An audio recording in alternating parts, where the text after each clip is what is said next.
మహారాష్ట్ర, కర్ణాటక రాష్ట్రాలలో భారీ వర్షాలు కురవడంతో కృష్ణానదిపై ఉన్న డ్యాంలు అన్ని నిండు కుండలా మారాయి. 2 సంవత్సరాల తర్వాత శ్రీశైలం జలాశయం కూడా పూర్తి స్థాయిలో నిండింది. ఈ క్రమంలో 14 రోజుల పాటు అధికారులు గేట్లను ఎత్తి దిగువకు నీటిని వదిలిపెట్టారు. ప్రస్తుతం జలాశయానికి ఇన్ఫ్లో తగ్గడంతో అధికారులు గేట్లను మూసివేశారు. గేట్లు ఎత్తిన సమయంలో వరద ఉధృతి అధికంగా ఉండడంతో చేపల వేటను అధికారులు నిషేధించారు.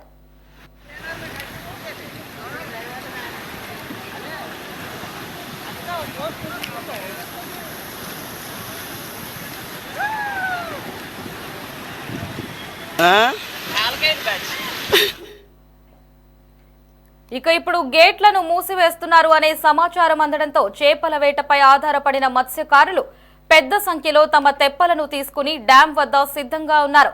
అధికారులు గేట్లను అలా మూసారో లేదో ఇలా వందల సంఖ్యలో మత్స్యకారులు తమ తెప్పలతో చేపల వేటకు బయలుదేరారు. పోటాపోటీగా చేపలను పడుతున్నారు. ఇందుకు సంబంధించిన వీడియో ప్రస్తుతం సోషల్ మీడియాలో వైరల్ గా మారింది.